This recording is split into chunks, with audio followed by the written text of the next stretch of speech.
Malam itu hujan turun deras di Pondok Indah. Suami saya menyeret koper saya ke teras dan membantingnya ke lantai basah. "Pergi dari rumah ini," katanya dingin. Di sampingnya, ibu mertua saya tersenyum sinis. Mereka mengusir saya seperti membuang sampah. Mereka pikir saya hanya perempuan miskin tanpa keluarga. Mereka tidak tahu satu hal. 10 menit setelah saya melangkah keluar, hidup mereka mulai runtuh. Halo, sahabat. Selamat datang kembali di kanal ini. Cerita malam ini akan membuat dada Anda sesak di awal, lalu lega di akhir. Tekan tombol langganan, nyalakan lonceng, dan temani saya sampai kalimat terakhir. Inilah kisah tentang kesabaran yang dibayar tunai. Nama saya Kanya. Usia saya 32 tahun. Selama 3 tahun terakhir, saya hidup sebagai istri sederhana di rumah keluarga wirawan di kawasan elit Pondok Indah. Tetapi tidak ada yang tahu siapa saya sebenarnya. Tidak suami saya, tidak ibu mertua saya, tidak seorang pun di keluarga itu. Saya menikah dengan Rangga 3 tahun lalu. Saat itu, ia hanya seorang manajer biasa di sebuah perusahaan logistik. Ia tampan, ramah, dan tampak tulus. Saya jatuh cinta pada cara ia memperlakukan saya saat saya berpura-pura menjadi karyawan kontrak biasa. Saya sengaja menyembunyikan latar belakang saya. Saya ingin tahu apakah ada laki-laki yang mencintai saya, bukan harta saya. Maka, saya berpakaian sederhana. Saya naik angkutan umum. Saya bekerja paruh waktu, seolah saya butuh uang. Rangga melamar saya di sebuah warung soto kecil. Saya menangis bahagia waktu itu. Saya pikir saya menemukan cinta yang tulus. Saya pikir saya menemukan rumah. Pada hari pernikahan, saya sengaja membuatnya sederhana. Tidak ada gedung mewah, tidak ada tamu penting. Hanya akad nikah kecil di masjid dekat rumah Bu Murni. Keluarga saya, tentu saja, tidak ada yang hadir. Karena saya memang berpura-pura sebatang kara. Sebenarnya, saya punya alasan kuat untuk menyembunyikan jati diri. Ayah saya, pendiri Permata Group, meninggal 3 tahun sebelum saya menikah. Sebelum wafat, ia berpesan satu hal pada saya. "Nak," katanya lemah di ranjang rumah sakit, "harta kita besar, tapi harta juga bisa membutakan orang. Carilah seseorang yang mencintaimu sebagai manusia, bukan sebagai pewaris. Baru setelah itu, kamu boleh membuka diri." Pesan itu saya pegang erat. Maka, saat bertemu Rangga, saya memutuskan untuk menguji ketulusannya. Saya ingin tahu, apakah ia mencintai Kanya atau mencintai harta Kanya. Saya rela hidup susah selama 3 tahun demi menemukan jawaban itu. Saya salah. Sangat salah. Setelah menikah, saya pindah ke rumah ibu mertua. Bu Murni namanya. Perempuan parubaya dengan lidah setajam pisau. Sejak hari pertama, ia tidak pernah menganggap saya pantas. "Anak saya bisa dapat yang lebih baik," katanya pada tamu, tepat di depan saya. Tapi entah kenapa, ia memilih perempuan yang tidak punya apa-apa. Saya hanya tersenyum. Saya menelan semuanya. Saya pikir dengan kesabaran, hati Bu Murni akan luluh. Setiap pagi, saya bangun pukul 4. Saya menyiapkan sarapan untuk seisi rumah. Saya mencuci pakaian dengan tangan karena mesin cuci rusak dan Rangga terlalu pelit untuk memperbaikinya. Saya menyapu, mengepel, dan melayani mertua saya layaknya seorang pembantu. Uang belanja yang diberikan Rangga sangat sedikit. Seringkali saya menahan lapar agar makanan cukup untuk yang lain. Tetapi saya tidak pernah mengeluh. Tidak sekalipun. Saya melakukan semua itu dengan satu keyakinan. Cinta tidak butuh harta. Saya ingin membuktikannya pada diri saya sendiri. Sementara itu, saya tetap diam-diam mengendalikan kerajaan saya. Dari kamar kecil di rumah mertua, lewat ponsel rahasia yang saya sembunyikan, saya menjalankan sebuah perusahaan raksasa. Tidak ada yang menyadarinya. Bulan-bulan pertama pernikahan, penghinaan masih terasa kecil. Tetapi lama-lama semuanya menumpuk seperti batu di dada saya. Suatu sore, saya pulang dari pasar dengan kantong belanja yang berat. Hujan tiba-tiba turun. Saya basah kuyup saat tiba di rumah. Bukannya menawari handuk, Bu Murni malah marah. "Kenapa lama sekali?" bentaknya. "Kamu pasti jalan-jalan dulu, ya. Membuang waktu. Padahal kamu cuma menumpang di sini. Saya menjelaskan bahwa harga sayur naik, jadi saya harus mencari pasar yang lebih murah dengan uang belanja seadanya. Tetapi Bu Murni tidak mau dengar. Ia menyuruh saya mengganti baju, lalu langsung memasak untuk arisan ibu-ibu sore itu. Di depan teman-temannya, Bu Murni memamerkan saya seperti barang. Ini menantu saya, katanya. Sayang, dia tidak punya keluarga.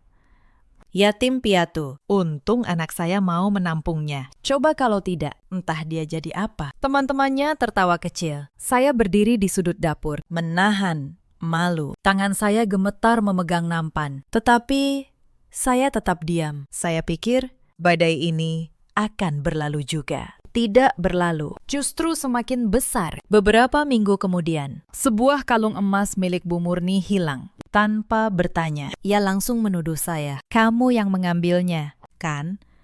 Tudingnya di depan seisi rumah. Orang miskin memang begitu. Lihat saja matamu, penuh kelicikan. Saya terkejut. Saya tidak pernah menyentuhnya. Bu, kata saya. Bohong. Bu Murni menggeledah kamar saya lagi. Ia membongkar lemari, membuang pakaian saya ke lantai. Tentu saja tidak ada apa-apa. Belakangan, kalung itu ditemukan terjatuh di balik lemari riasnya sendiri. Tetapi Bu Murni tidak pernah meminta maaf. Ia hanya berkata, lain kali jangan ceroboh. Saya menelan semuanya. Saya simpan setiap luka itu dalam diam. Tetapi saya tidak pernah lupa. Puncak penghinaan terjadi pada sebuah acara keluarga besar. Saudara-saudara Bu Murni berkumpul untuk syukuran. Tanpa sengaja, saya menjatuhkan sepiring rendang saat menyajikan. Piring itu pecah dan kuah mengotori karpet. Bu Murni murka. Di depan semua kerabat, ia menunjuk saya. Lihat ini. Perempuan ceroboh, tidak becus mengurus apapun. Ayo, minta maaf. Berlutut dan minta maaf pada semua tamu. Ruangan hening. Semua mata menatap saya. Saya melihat Rangga di sudut ruangan. Saya berharap sekali ini saja ia membela saya. Tetapi ia hanya membuang muka demi tidak membuat keributan. Saya berlutut. Saya menundukkan kepala di hadapan para kerabat. Maafkan saya, kata saya pelan. Di lantai itu, dengan lutut yang dingin menyentuh keramik, saya bersumpah dalam hati. Suatu hari, mereka semua akan mengerti kesalahan mereka, bukan dengan kekerasan, tetapi dengan kebenaran. Saat itu, adik ipar saya, Lia, datang berkunjung dari kota lain. Saya berharap menemukan satu sekutu di rumah itu. Ternyata Lia bahkan lebih kejam dari ibunya. Mbak Kanya, tolong cucikan semua baju saya, ya, kata Lia sambil melempar setumpuk pakaian kotor. Sekalian sepatu-sepatu ini. Mbak kan memang ahlinya urusan begituan. Saya menatap tumpukan itu. Lalu saya melihat Rangga yang duduk santai menonton televisi. Ia tidak membela saya. Ia bahkan tidak menoleh. Sudah, kerjakan saja, kata Rangga akhirnya, tanpa memandang saya. Adikku tamu di sini. Malam itu, saya mencuci semua baju Lia dengan tangan, sampai jari-jari saya keriput dan perih. Air dingin menusuk tulang. Tetapi yang lebih menusuk adalah sikap Rangga yang semakin dingin. Lalu Rangga naik jabatan. Perusahaan logistik tempat ia bekerja diakuisisi oleh sebuah grup besar. Rangga diangkat menjadi direktur regional. Gaji dan gengsinya melonjak. Saat itulah ia mulai berubah. Ia pulang larut. Ia mulai memandang rendah pakaian saya yang lusuh. Ia membandingkan saya dengan istri-istri rekannya yang anggun dan berkilau. Bu Murni menyiram api itu setiap hari. Lihat dirimu, kata Bu Murni suatu sore. Suamimu sekarang direktur. Tapi kamu masih seperti babu. Memalukan. Saya menunduk. Saya mengira badai akan berlalu. Tetapi saya tidak tahu malam itu ada sesuatu yang lebih buruk sedang menunggu di depan pintu. Suatu malam, Rangga membawa pulang seorang perempuan. Namanya Sheila, muda, cantik, dan berpakaian mewah. Ia memperkenalkan Sheila sebagai rekan kerja barunya. Tetapi saya melihat caranya menatap Sheila. Saya melihat tangan mereka yang sengaja bersentuhan di bawah meja. Hati saya dingin. Tetapi wajah saya tetap tenang. Bu Murni langsung memuja Sheila. "Nah, ini baru perempuan yang pantas untuk anak saya," katanya keras. Seolah saya tidak ada di ruangan itu. Sheila tersenyum manis pada saya. Lalu, dengan suara pelan yang hanya bisa saya dengar, ia berbisik. "Kasihan sekali, Mbak, sudah miskin, tidak menarik pula." Saya tidak menjawab. Saya hanya mengingat wajahnya, setiap garis di wajahnya. Hari berikutnya, Rangga memberi saya tugas baru yang lebih merendahkan. Ia menyuruh saya melayani Sheila setiap kali perempuan itu datang. "Buatkan kopi untuk Sheila," perintahnya. "Dan jangan pakai gelas yang retak. Dia tamu istimewa." Saya membuatkan kopi. Saat saya mengantarkannya, Sheila sengaja menyenggol tangan saya. Kopi panas tumpah ke lengan saya. Kulit saya melepuh. Tetapi Sheila malah tertawa. "Aduh, ceroboh sekali," katanya. "Pantas saja suamimu bosan." Bu Murni ikut tertawa. Rangga hanya menggeleng. Seakan saya yang bersalah. Saya membersihkan tumpahan kopi itu sendiri, sambil menahan perih di lengan saya. Malam itu, di kamar kecil saya mengoleskan salep ke luka bakar itu. Lalu, saya membuka ponsel rahasia saya. Saya mengetik pesan kepada Vina. "Mulai siapkan dokumen kepemilikan. Tapi, tunggu perintah saya." Vina membalas cepat. "Siap." "Nyonya, apakah Anda baik-baik saja?" Saya menatap luka di lengan saya. "Saya baik-baik saja," balas saya. "Sebentar lagi, semuanya akan beres." Sejak malam itu, segalanya semakin cepat memburuk. Sheila mulai sering datang ke rumah. Ia duduk di kursi saya. Ia makan di piring saya. Bu Murni memperlakukannya seperti menantu sungguhan. Sementara saya disuruh mencuci piring mereka. "Kanya, cuci gelas-gelas ini," perintah Bu Murni. "Dan jangan dengarkan pembicaraan orang dewasa." Saya membawa tumpukan gelas ke dapur. Di belakang saya, terdengar tawa mereka bertiga. Mereka menertawakan saya, tetapi mereka tidak tahu. Jari-jari saya yang basah itu baru saja mengetik sebuah pesan singkat ke kantor pusat saya. Tekanan demi tekanan terus datang. Suatu hari, Rangga pulang dengan wajah tegang. Ia membawa selembar dokumen. "Tanda tangani ini," katanya, menyodorkan kertas itu. "Surat jaminan utang. Aku butuh pinjaman untuk modal bisnis baru bersama Sheila." Saya membaca dokumen itu sekilas. Itu surat penjaminan yang mengikat siapapun yang menandatanganinya pada utang besar. Rangga ingin saya menjadi penjaminnya, supaya jika ia gagal, sayalah yang menanggung. "Maaf, Mas," kata saya, "tenang. Saya tidak bisa menandatangani ini." Wajah Rangga merah padam. "Apa? Beraninya kamu menolak? Selama ini aku yang menghidupimu. Sekarang saatnya kamu berguna." "Saya tidak mau terlibat utang yang tidak saya pahami," jawab saya. Bu Murni yang mendengar itu langsung naik pitam. Ia merebut ponsel butut saya yang tergeletak di meja, lalu membantingnya ke lantai sampai pecah. "Dasar tidak tahu diri," teriaknya. "Kamu pikir kamu siapa? Berani menolak suamimu?" Saya menatap pecahan ponsel butut itu. Saya sengaja memang hanya memakai ponsel murah di depan mereka. Yang asli, yang berharga, tersimpan aman. Jadi saya hanya berkata, "Baiklah, Bu, tidak masalah." Ketenangan saya justru membuat mereka semakin marah. Mereka tidak pernah bisa membaca apa yang ada di balik wajah tenang itu. Malam itu, diam-diam saya menelpon Vina dari ponsel rahasia. "Bagaimana dengan pinjaman yang diajukan Rangga?" tanya saya. "Sudah saya lacak, Nyonya," jawab Vina. Ternyata Tuan Rangga mengajukan pinjaman ke bank dengan menjaminkan rumah atas nama ibunya. Jumlahnya besar. Ia ingin memodali usaha bersama Nona Sheila. "Biarkan pinjaman itu lolos," kata saya. "Tapi catat semuanya. Saya ingin tahu kemana uang itu mengalir." "Baik, Nyonya."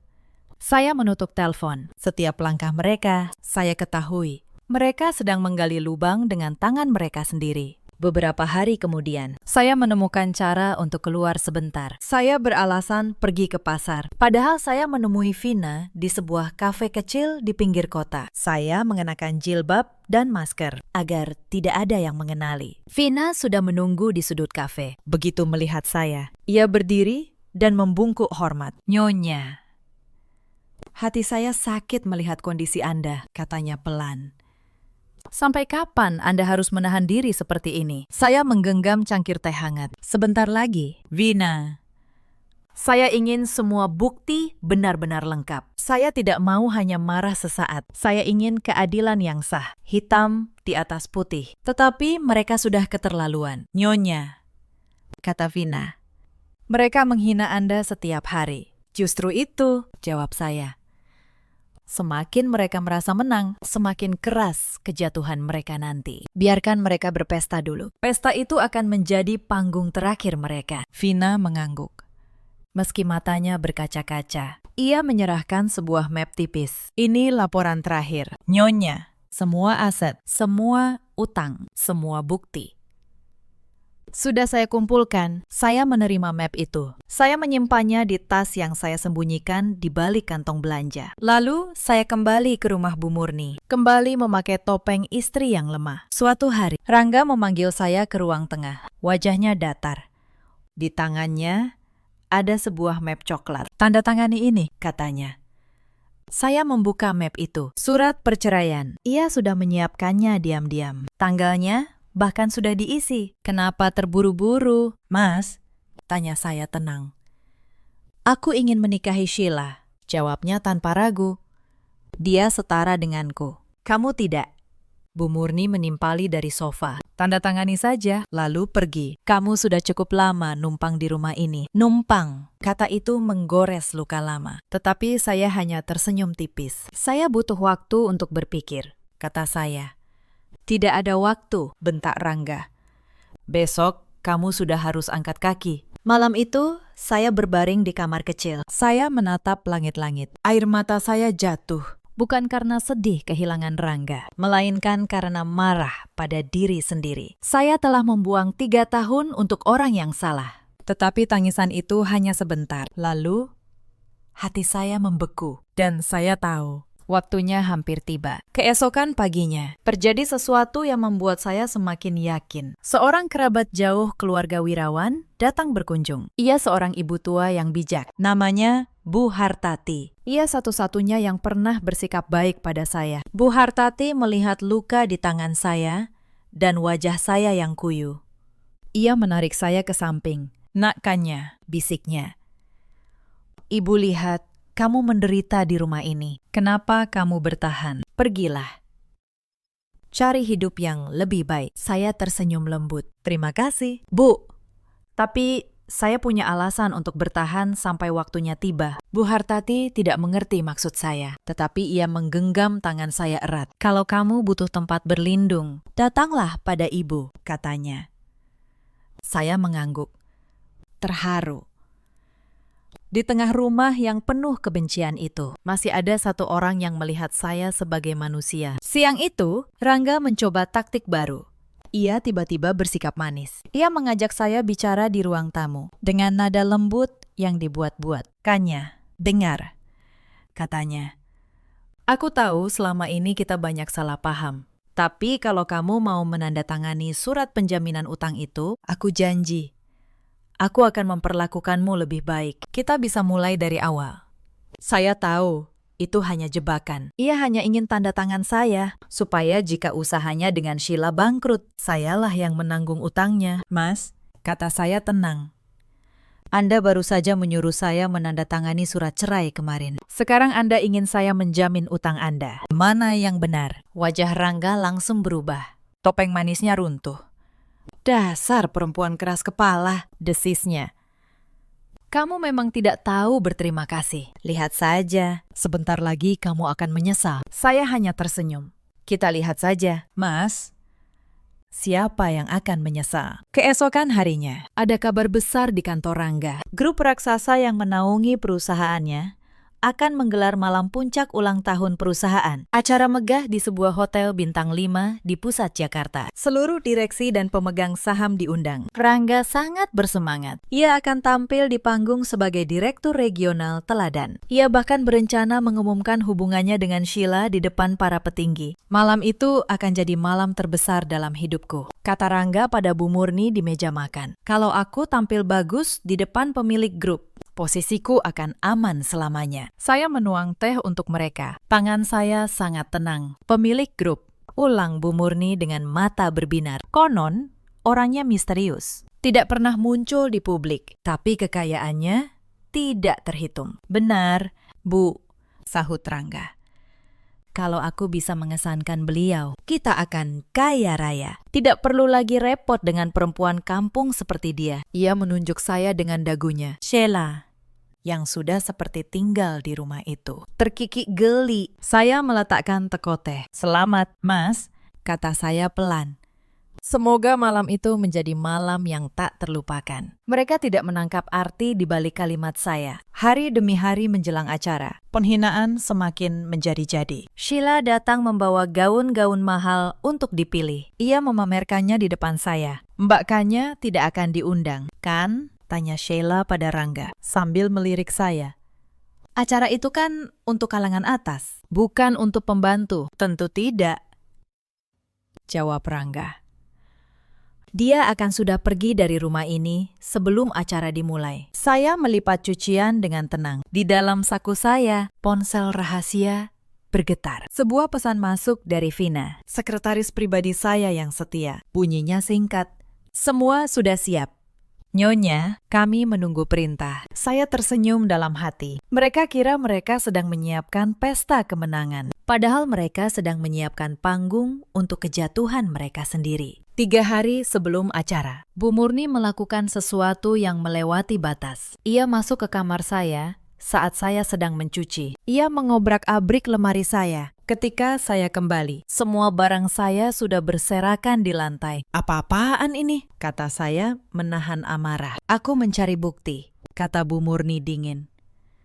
Kupikir kau menyembunyikan uang curian, tapi ternyata kau memang benar-benar melarat. Bahkan ponselmu pun butut. Untung saja ponsel rahasia saya tidak ia temukan. Saya selalu menyimpannya di tempat yang tak terduga. Bu, itu barang pribadi saya, kata saya. Pribadi? Bu Murni tertawa mengejek. Di rumah ini tidak ada yang menjadi milikmu. Bahkan cincin kawinmu itu pun sebenarnya milik keluarga kami. Lalu ia menarik cincin dari jari saya dengan paksa. Jari saya tergores dan berdarah. Tetapi saya tidak menjerit. Saya hanya menatapnya. Ambillah, kata saya. Tenang, cincin itu memang tidak pernah berarti apa-apa. Bu Murni terkejut dengan ketenangan saya. Sejenak ada keraguan di matanya, tetapi ia segera mengusirnya. Dasar perempuan aneh, gumamnya. Lalu pergi. Malam itu, saya menelpon Vina. Bagaimana kondisi BPKB dan akta yang mereka gadaikan? Tanya saya. Sudah saya tebus semua, Nyonya, jawab Vina. Ternyata Tuan Rangga punya banyak utang tersembunyi. Ia menggunakan nama ibunya untuk meminjam uang. Jumlahnya sekitar 3 miliar rupiah. Saya mengangguk. Bagus. Jangan tagih dulu. Biarkan mereka merasa aman dulu. Baik. Nyonya, saya menutup telepon. Saya menatap keluar jendela, ke arah lampu-lampu kota yang berkelip jauh di sana. 3 tahun saya menahan diri. 3 hari lagi, semuanya akan berubah. Sehari sebelum acara, Sheila datang lagi. Kali ini, ia membawa kabar yang membuat Bu Murni berteriak girang. Bu, Mas Rangga sudah memesan tempat untuk pernikahan kami, kata Sheila. Bulan depan, megah sekali. Di gedung yang sama dengan acara perusahaan. Alhamdulillah, kata Bu Murni. Akhirnya, anak saya punya istri yang sepadan. Mereka mulai membicarakan dekorasi, tamu undangan, dan gaun pengantin. Saya berdiri di sudut ruangan, memegang nampan berisi kue. Tidak satu pun dari mereka menawari saya duduk. Lia, adik ipar saya, datang sore itu untuk membantu persiapan. Begitu melihat saya, ia langsung memberi perintah. Bakanya, setrika semua gaun ini, katanya. Menumpuk pakaian mahal ke tangan saya. Hati-hati, jangan sampai gosong. Kalau rusak, kamu yang ganti. Walaupun kamu jual diri pun, tidak akan cukup untuk membayarnya. Mereka tertawa mendengar itu. Saya menerima tumpukan gaun itu tanpa berkata apa-apa. Saya menyetrikanya satu persatu dengan rapi, sempurna. Bahkan dalam penghinaan, saya tidak pernah mengerjakan sesuatu setengah-setengah. Saat saya menyetrika, saya mendengar mereka merencanakan masa depan. Bagaimana Rangga akan naik jabatan. Bagaimana mereka akan pindah ke rumah yang lebih besar. Bagaimana mereka akan membuang saya dan melupakan saya selamanya. Oh ya, Kanya, kata Rangga tiba-tiba, seolah baru menyadari keberadaan saya. Besok malam, saat aku di acara perusahaan, kamu harus sudah keluar dari rumah ini. Mama akan mengganti kunci. Mengerti, mengerti. Mas, jawab saya. Bagus, katanya. Dan jangan coba-coba minta uang. Kamu datang tanpa membawa apa-apa. Jadi, kamu juga harus pergi tanpa membawa apa-apa. Saya tersenyum. Tentu, saya akan pergi tepat seperti yang Mas inginkan. Yang tidak mereka ketahui, kepergian saya akan menjadi awal dari kehancuran mereka. Malam itu, saat semua orang sudah tidur, saya duduk di kamar kecil saya. Saya membuka ponsel rahasia untuk terakhir kalinya sebelum hari penentuan. Saya menelpon Pak Daniel, pengacara senior kepercayaan saya. Pak Daniel, apakah semua dokumen sudah lengkap? Tanya saya. Sudah, Nyonya, jawabnya. Akta kepemilikan saham, surat utang Tuan Rangga, dan rekaman bukti perselingkuhan. Semua sudah saya siapkan. Besok malam di acara puncak. Semuanya akan terungkap. Bagus, kata saya. Satu hal lagi, pastikan undangan resmi sebagai pemilik grup sudah terkirim ke panitia. Saya ingin tampil di panggung itu. Sudah, Nyonya. Panitia bahkan tidak tahu wajah pemilik mereka. Mereka hanya tahu nama. Besok, mereka akan terkejut. Saya tersenyum tipis. Terima kasih, Pak Daniel. Sudah 3 tahun saya menunggu malam ini. Saya menutup telepon. Saya menatap koper saya yang sudah dikemasi paksa oleh Bu Murni. Esok malam, saya akan menyeret koper itu keluar dari rumah ini. Tetapi, saya tidak akan pergi sebagai perempuan yang kalah. Saya akan pergi untuk kembali dengan cara yang tidak pernah mereka bayangkan. Tibalah malam itu. Hujan turun sejak sore. Langit Jakarta kelabu dan murung. Rangga sudah berangkat ke hotel sejak siang untuk persiapan. Sheila pergi bersamanya, mengenakan gaun merah menyala. Di rumah tinggal saya dan Bu Murni. Sekitar pukul 7 malam, Bu Murni datang menghampiri saya. Di tangannya ada koper saya yang sudah ia kemasi sendiri. Sudah waktunya, kata Bu Murni. Keluar, saya menatapnya. Sekarang juga, Bu. Di luar hujan deras. Aku tidak peduli, sahutnya. Ia menyeret koper saya ke teras dan membantingnya. Aku sudah muak melihat wajah memelasmu setiap hari. Pergi sebelum aku panggil satpam. Saya berjalan ke teras. Air hujan langsung membasahi bahu saya. Bu Murni berdiri di ambang pintu dengan tangan bersedekap. Dengar baik-baik, katanya tajam. Anakku tidak butuh istri miskin sepertimu. Kamu tidak punya harta, tidak punya keluarga. Kamu cuma sebatang kara. Tidak akan ada yang mau menampung perempuan buangan sepertimu. Kata-kata itu menusuk, tetapi saya tetap diam. Saya tidak berteriak. Saya tidak memohon. Kenapa diam saja? Bentak Bu Murni. Berharap aku kasihan. Tidak akan. Pergi sana dan jangan pernah bermimpi kembali ke sini. Saya meraih gagang koper. Tangan saya dingin karena hujan. Saya menegakkan kepala. Saya menatap Bu Murni untuk terakhir kalinya. Bukan dengan tatapan orang yang kalah, melainkan dengan tatapan seseorang yang sudah memutuskan sesuatu. Selamat tinggal, Bu, kata saya pelan, tanpa emosi. Lalu, saya menyeret koper, saya menembus hujan. Di belakang saya, Terdengar pintu dibanting keras. Bu Murni bahkan tidak melihat saya pergi. Saya berjalan menyusuri kompleks yang sepi dan gelap. Air hujan membasahi pakaian dan jilbab saya, menyamarkan air mata yang akhirnya menetes. Bukan tangisan kesedihan, melainkan tangisan perpisahan dengan versi diri saya yang lemah. 10 menit saya berjalan, sampai ke ujung jalan kompleks. Saya berhenti di bawah sebuah pohon besar untuk berteduh. Lalu saya merogoh saku gamis saya yang basah. Saya mengeluarkan ponsel. Bukan ponsel butut yang biasa saya pakai di depan Rangga, melainkan ponsel keluaran terbaru, edisi terbatas. Saya menekan satu nomor. Panggilan tersambung dalam satu dering. Titik koordinat sudah saya kirim, kata saya singkat. Suara saya berbeda, tegas, dingin. Bukan suara Kanya, si istri penurut. Tak lama, sebuah sedan hitam panjang dan mengkilap meluncur perlahan mendekat. Mesinnya begitu halus, kontras dengan gemuruh hujan. Mobil itu berhenti tepat di depan saya. Seorang pria berusia 50-an turun sambil membawa payung besar. Ia segera memayungi saya, tidak membiarkan setetes hujan pun mengenai saya lagi. Nyonya besar, katanya dengan suara bergetar. Maafkan saya terlambat. Seharusnya saya menjemput Anda lebih cepat.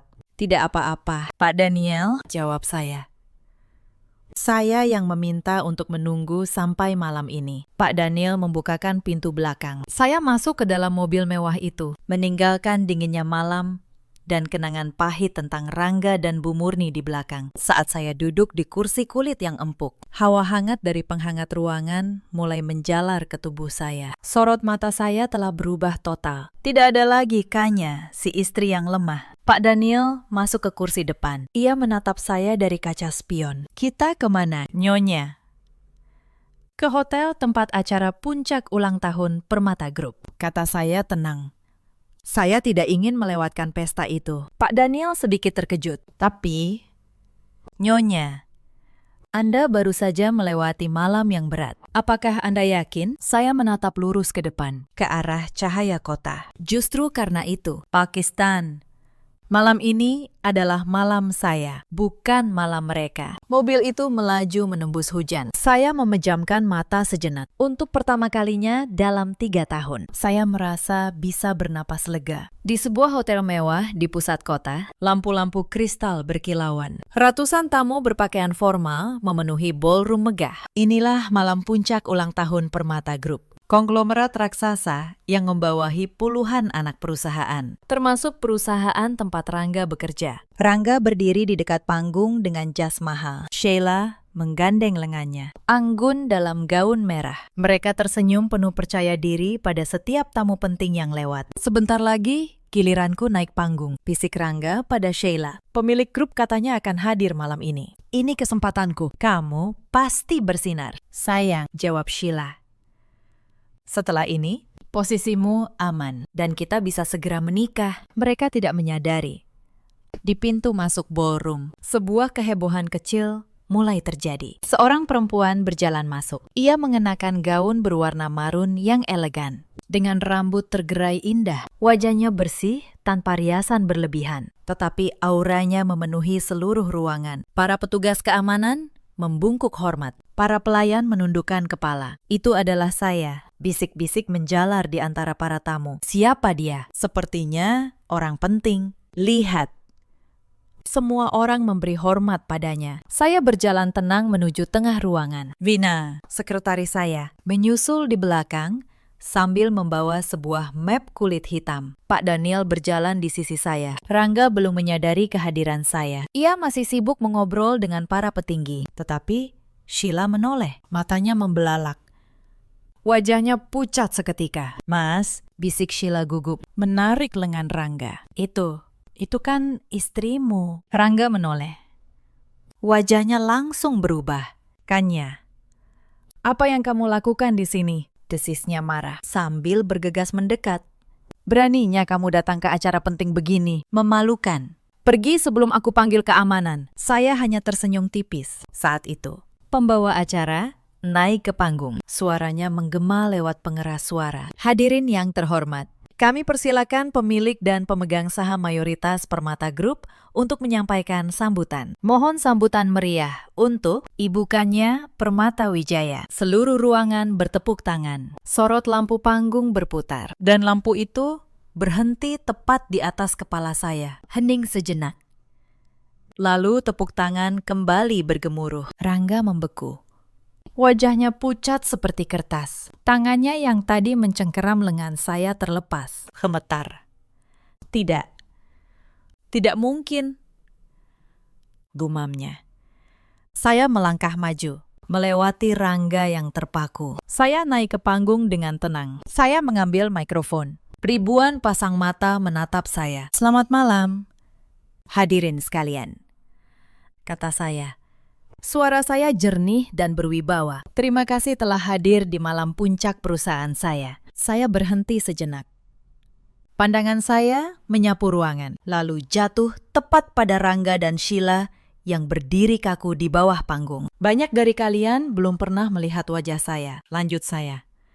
Selama 3 tahun, saya memilih hidup menyamar. Saya ingin tahu siapa yang tulus dan siapa yang hanya melihat harta. Dan malam ini, saya akhirnya mendapatkan jawabannya. Rangga gemetar, keringat dingin membasahi dahinya. Ia mencoba melangkah mundur, tetapi para tamu sudah mengelilinginya. Semua menatap penasaran. Saya turun dari panggung perlahan. Saya berjalan mendekati Rangga. Setiap langkah saya bergema di ruangan yang senyap. Mas Rangga, kata saya.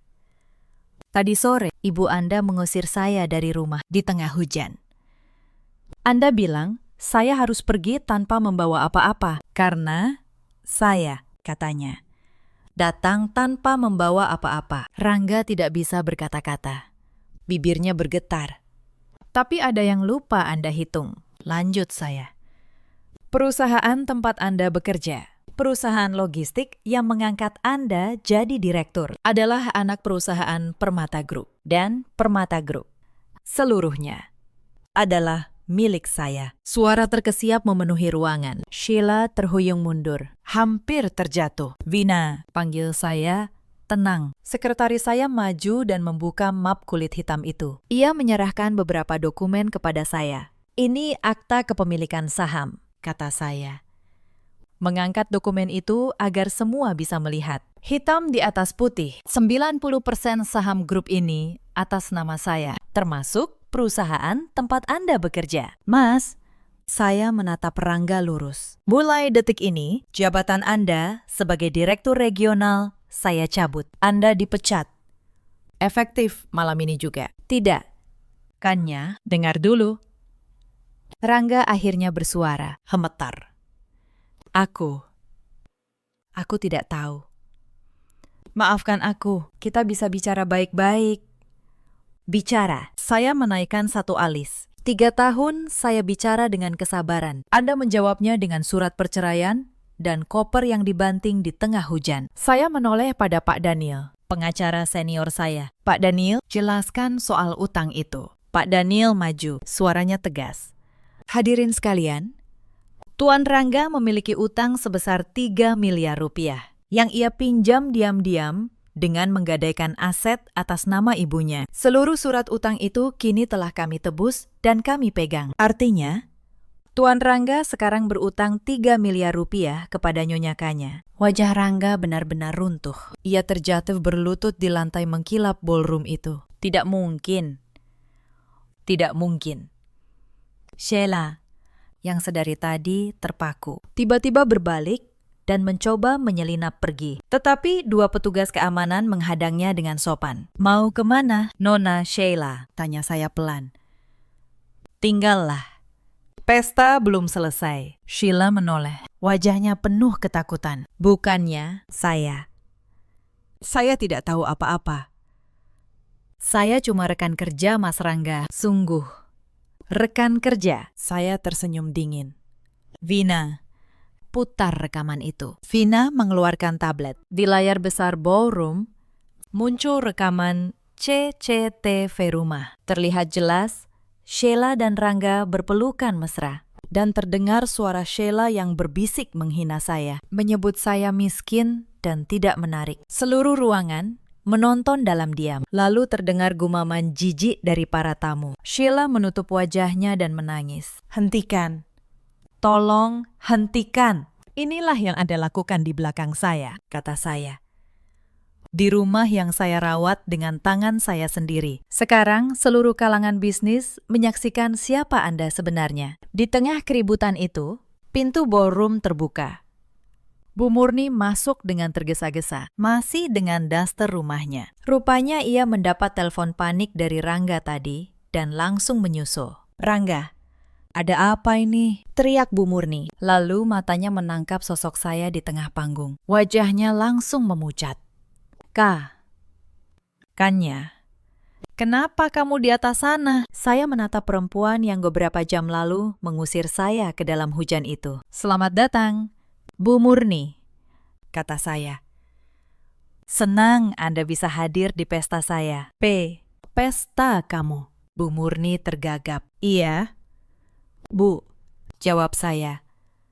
"Permata Group ini milik saya. Perempuan miskin yang Anda usir tadi sore adalah pemilik perusahaan tempat anak Anda menggantungkan hidup. Sayangnya, anak Anda baru saja saya pecat." Bu Murni terhuyung. Pak Daniel buru-buru menjelaskan soal utang 3 miliar yang atas namanya. Mendengar itu, Bu Murni hampir pingsan. Ia memegang dada, lalu jatuh terduduk di samping anaknya. "Tidak. Ini tidak mungkin," ratapnya. "Kami sudah mengusirmu. Kenapa? Kenapa kamu pemiliknya?" "Karena selama ini, Anda hanya melihat pakaian saya." "Bu," jawab saya tenang. "Anda tidak pernah sekalipun melihat siapa saya sebenarnya. Anda terlalu sibuk merendahkan saya." Di tengah keramaian itu, Lia, adik ipar saya, ikut menerobos masuk. Ia baru tiba dan tampak bingung melihat kakaknya berlutut di lantai. Lalu, matanya menangkap sosok saya di atas panggung. "Mbak," Kanya. Lia tergagap, wajahnya pucat. Ia teringat semua perintah kasar yang pernah ia lontarkan, semua tumpukan baju kotor yang ia lemparkan pada saya. Saya tidak tahu, Mbak. Maafkan saya." Saya menatap Lia tanpa amarah. "Kemarin Anda bilang, kalau saya jual diri pun tidak akan cukup membayar gaun-gaun itu. Sekarang, saya bisa membeli seluruh butik tempat Anda berbelanja." "Lia, tetapi saya tidak akan melakukannya, karena saya tidak ingin merendahkan orang seperti yang kalian lakukan pada saya." Lia menunduk, tidak berani menatap saya. Air matanya jatuh. Saya kembali ke atas panggung. Saya mengangkat mikrofon untuk terakhir kali, menatap seluruh tamu yang masih terpaku. "Hadirin sekalian, maafkan jika malam ini berbeda dari yang kalian bayangkan. Tapi saya ingin malam ini menjadi pengingat. Kekayaan dan jabatan tidak membuat seseorang mulia. Yang membuat seseorang mulia adalah caranya memperlakukan orang yang ia anggap tidak berdaya." Ruangan hening. Lalu, perlahan, satu persatu tamu mulai bertepuk tangan. Tepukan itu membesar, menggema, memenuhi seluruh ballroom. Saya turun dari panggung. Saya melewati Rangga yang masih berlutut, Bu Murni yang menangis di lantai, dan Sheila yang terisak di sudut. Saya tidak menoleh lagi pada mereka. Pak Daniel dan Vina mengiringi saya keluar. Di pintu, saya berhenti sejenak. "Pak Daniel," kata saya, "soal utang Rangga, jangan tagih dengan kasar. Beri ia waktu mencicil dengan bunga yang wajar. Saya tidak ingin menghancurkan hidupnya. Saya hanya ingin ia belajar." "Anda sangat murah hati, Nyonya," kata Pak Daniel. "Bukan murah hati," jawab saya. "Saya hanya tidak mau menjadi seperti mereka. Membalas kekejaman dengan kekejaman hanya akan membuat saya setara dengan mereka. Itu yang tidak saya inginkan." Saya melangkah keluar dari hotel. Hujan sudah reda. Langit malam mulai cerah. Untuk pertama kalinya dalam 3 tahun, saya merasa benar-benar bebas. Hari-hari setelah malam itu berlalu dengan cepat. Rangga kehilangan jabatan dan reputasinya. Kabar tentang direktur yang dipermalukan di pesta perusahaan menyebar ke seluruh kalangan bisnis. Tidak ada perusahaan yang berani mempekerjakannya lagi. Ia harus mulai dari nol, bekerja serabutan untuk mencicil utang 3 miliarnya. Suatu hari, beberapa minggu setelah malam itu, Rangga datang ke kantor saya. Ia memohon bertemu. Saya menerimanya hanya sebentar. Ia tampak kuyu, jas mahalnya sudah tidak ada. Ia memakai kemeja lusuh, persis seperti pakaian saya dulu. Kanya, katanya pelan. Aku menyesal.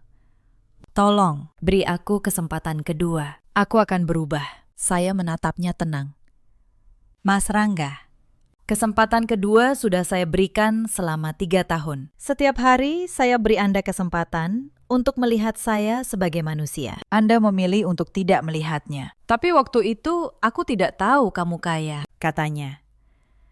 Saya tersenyum getir. Itulah masalahnya. Mas, Anda baru menyesal setelah tahu saya kaya. Bukan karena Anda menyakiti saya, tetapi karena Anda kehilangan harta. Itu jawaban yang sudah lama saya cari. Rangga terdiam.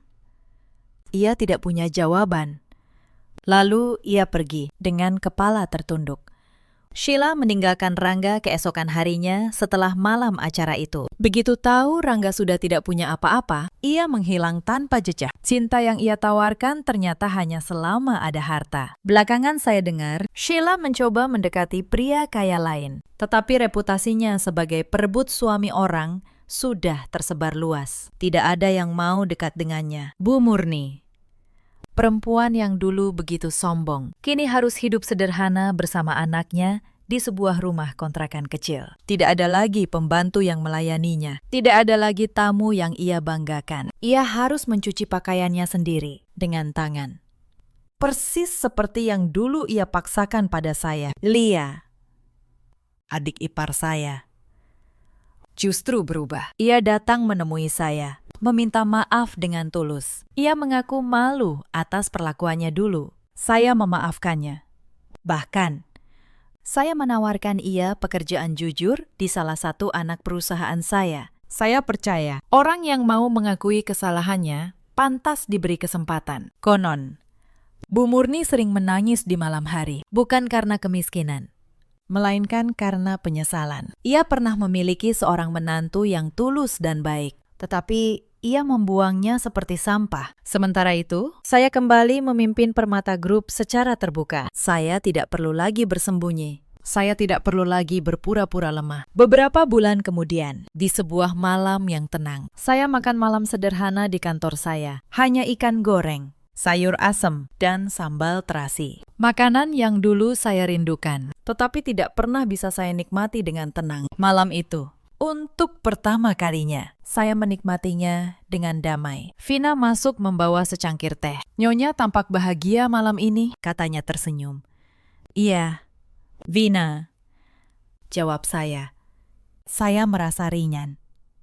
Akhirnya, saya bisa menjadi diri saya sendiri. Cerita ini mengajarkan satu hal yang sederhana. Jangan pernah menilai seseorang dari pakaian atau hartanya. Dan jangan pernah merendahkan orang yang sedang berbaik hati pada Anda. Di luar sana, ada banyak perempuan seperti saya dulu. Perempuan yang menahan diri, yang dihina setiap hari, yang dianggap tidak berdaya. Tetapi ketahuilah, kesabaran bukan berarti kelemahan. Kadang, orang yang paling tenang adalah orang yang paling kuat. Ada juga banyak suami seperti Rangga, laki-laki yang berubah saat mendapat sedikit kekuasaan, yang melupakan tangan yang dulu menggenggamnya saat ia tak punya apa-apa. Dan ada pula para ibu mertua seperti Bu Murni, yang terlalu sibuk merendahkan menantunya, sampai lupa bahwa kebaikan tidak selalu datang dengan harta. Dalam hidup, kita selalu punya pilihan. Pilihan untuk baik atau pilihan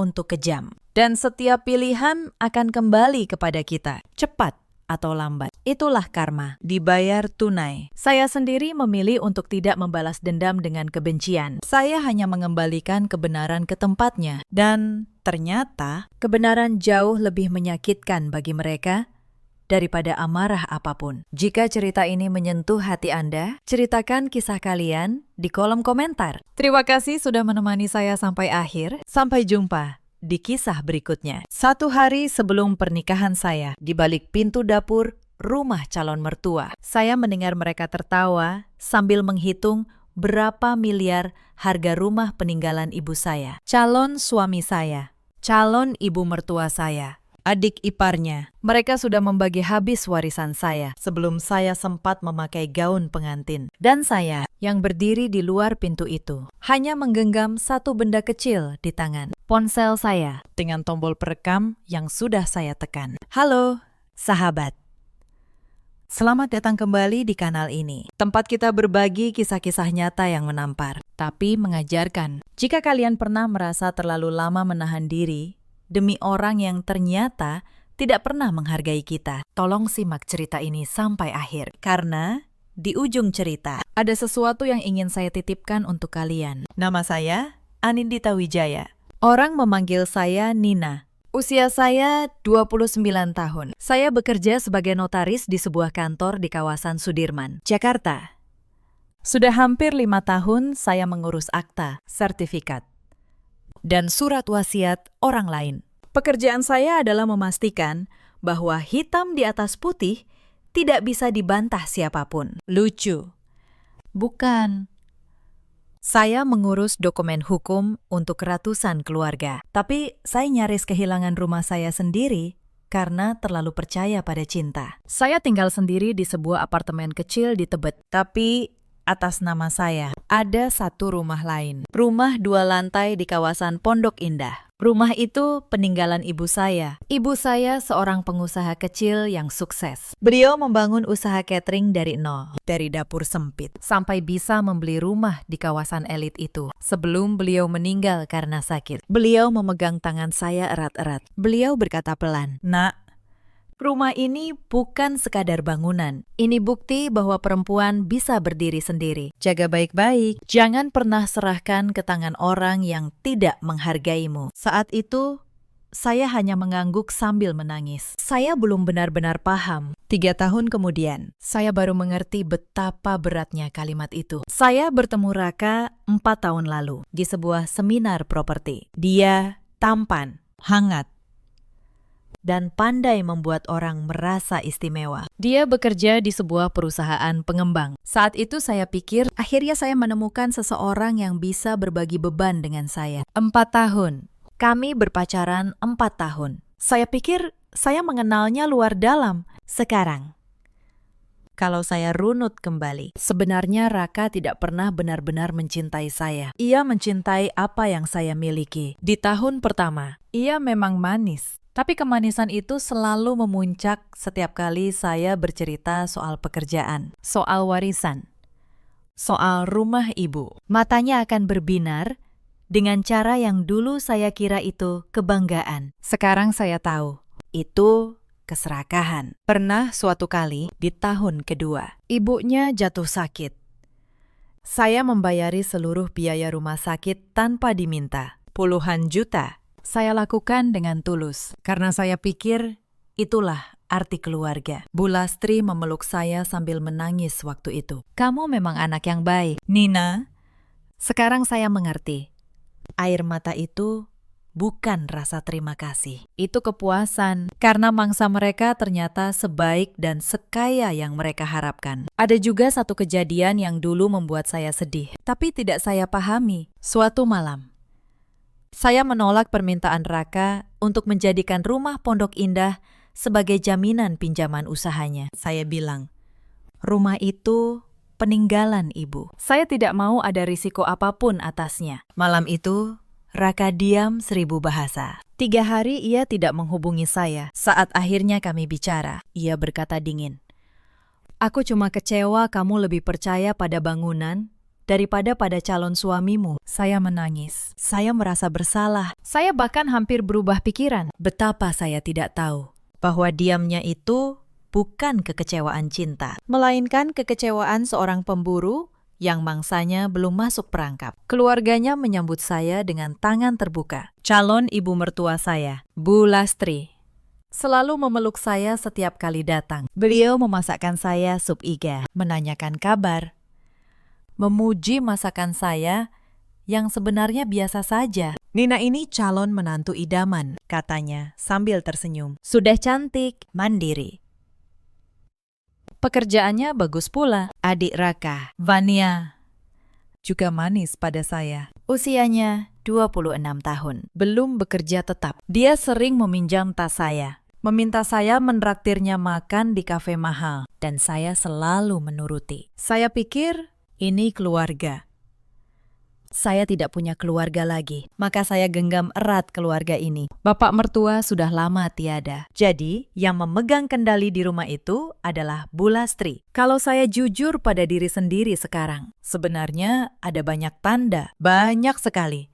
Tapi saat itu, mata saya tertutup oleh keinginan untuk dicintai. Saya mengabaikan semua sinyal kecil itu, satu persatu. Tanda pertama muncul sekitar 6 bulan sebelum pernikahan. Suatu sore, saat saya membantu Bu Lastri di dapur, beliau bertanya santai, "Nina, rumah peninggalan ibumu yang di Pondok Indah itu, sertifikatnya sudah atas nama kamu, kan? Sudah beres semua suratnya?" Saya menjawab apa adanya.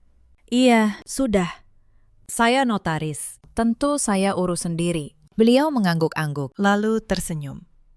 "Bagus. Anak pintar." Saat itu saya pikir beliau hanya peduli. Sekarang saya tahu, beliau sedang memastikan barang yang akan diincarnya benar-benar ada. Tanda kedua datang dari Fania. Ia mulai sering bertanya hal-hal aneh. Berapa harga rumah di kawasan elit sekarang? Apakah rumah warisan kena pajak kalau dijual? Berapa lama proses balik nama? Saya jawab dengan senang hati, mengira ia hanya ingin belajar. Saya bahkan menjelaskan padanya dengan detail.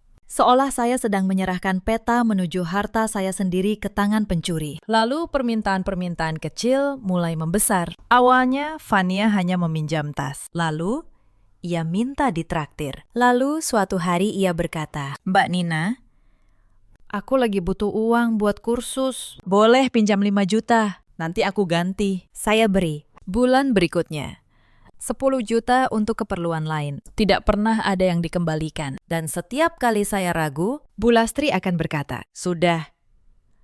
Namanya juga adik. Sebentar lagi kalian satu keluarga." Maka saya diam. Tanda berikutnya soal Raka. 3 bulan sebelum hari H. Ia mulai sering membahas masa depan finansial kami. Tapi caranya aneh. Ia selalu mengarahkan ke satu titik. "Sayang, kalau rumah Pondok Indah dijual, kita bisa langsung punya modal besar. Untuk apa rumah sebesar itu cuma buat kita berdua?" Saya bilang, "Rumah itu peninggalan ibu. Saya tidak mau menjualnya." Wajahnya berubah sedikit waktu itu. Sangat sebentar, tapi saya melihatnya. Dan saya memilih melupakannya. Suatu kali, saya tidak sengaja melihat layar ponsel Raka saat ia ke kamar mandi. Ada pesan dari ibunya. "Sudah sampai mana soal rumah itu?" Saat itu, jantung saya berdesir aneh. Tapi Raka kembali, dan saya buru-buru menepis pikiran buruk. Mungkin maksudnya rumah kontrakan kami nanti,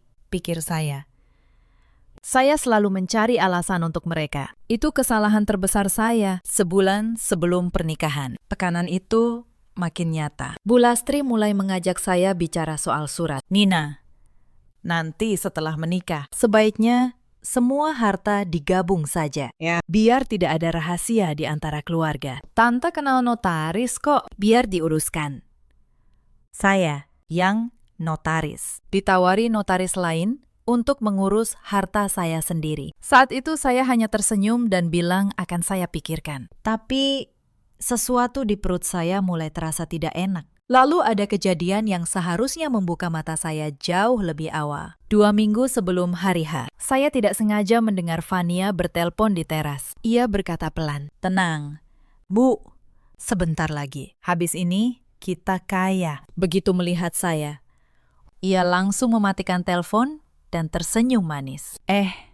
Mbak Nina, lagi telepon teman. Saya percaya. Lagi-lagi, saya percaya." Saya menceritakan semua keraguan ini. Kemudian, kepada Tante Mira. Beliau menatap saya dengan iba bercampur khawatir. "Nina, perasaanmu itu jarang salah. Tapi kamu butuh bukti, bukan firasat. Tanpa bukti, mereka akan membalikkan keadaan. Dan kamulah yang akan disebut menantu durhaka." Kalimat itu, tanpa saya sadari, menanam sesuatu di kepala saya. Sebuah kesiagaan. Dan ternyata, kesiagaan itu hampir terlambat. Karena seminggu sebelum hari H, mereka sudah mencoba langkah pertama mereka. Saat itu saya belum tahu rencana besarnya, tapi kejadian itu kini terasa seperti gladi bersih dari penipuan mereka. Sore itu, Raka datang ke apartemen saya membawa map coklat. Wajahnya cerah, terlalu cerah. "Sayang, aku tadi mampir ke notaris, kenalan ibu," katanya. "Biar nanti tidak repot setelah menikah. Lebih baik surat-surat soal harta diurus dari sekarang. Ini ada draft perjanjian, tinggal tanda tangan."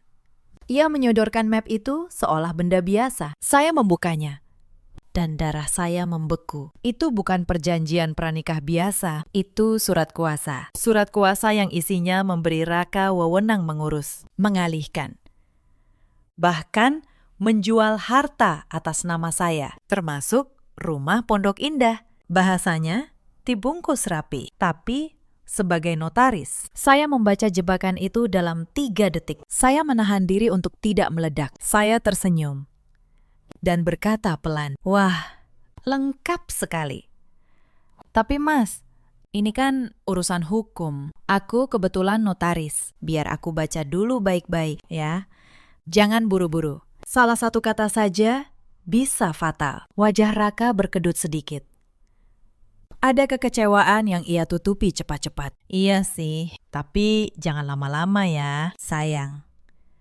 Saya simpan map itu. Saya tidak pernah menandatanganinya, dan saya tidak pernah lupa. Itulah momen ketika firasat saya berubah menjadi kecurigaan yang nyata. Tapi saya masih butuh bukti yang tak terbantahkan. Saya tidak tahu bukti itu akan datang sendiri. Di sore terakhir sebelum pernikahan saya, dari balik pintu dapur, ada satu orang lagi yang sebenarnya sudah mencoba memperingatkan saya. Bu Yem, pembantu yang sudah lama bekerja di rumah Bu Lastri. Seorang perempuan tua yang pendiam. Beberapa hari sebelum kejadian itu, saat saya berkunjung, beliau sempat menarik lengan saya pelan di dapur, jauh dari telinga yang lain. Suaranya berbisik, hampir tak terdengar. "Mbak Nina, hati-hati ya. Mbak ini orang baik. Jangan terlalu percaya." Lalu, beliau buru-buru kembali bekerja, seolah takut ketahuan. Saat itu, saya bingung. Saya pikir mungkin beliau hanya cemas berlebihan, seperti orang tua pada umumnya. Saya bahkan tidak menanggapinya serius. Tapi kini, mengingat kembali tatapan mata beliau yang penuh iba, saya sadar Bu Yem sudah lama melihat semuanya. Beliau mendengar percakapan di rumah itu setiap hari. Beliau tahu apa yang sedang direncanakan. Tapi sebagai orang kecil yang menggantungkan hidup pada keluarga itu, yang bisa beliau lakukan hanyalah sebuah bisikan samar, sebuah peringatan yang nyaris tidak terdengar dari satu-satunya orang jujur di rumah itu. Belakangan, setelah semuanya selesai, saya mencari Bu Yem dan diam-diam membantunya. Saya carikan pekerjaan baru di tempat yang lebih layak, jauh dari keluarga itu. Itu cara saya berterima kasih atas satu bisikan yang andai saya dengarkan lebih awal, mungkin akan menyelamatkan saya dari banyak luka. Hari pernikahan kami ditetapkan. Sebuah hotel di pusat kota sudah di-booking. Undangan sudah dicetak.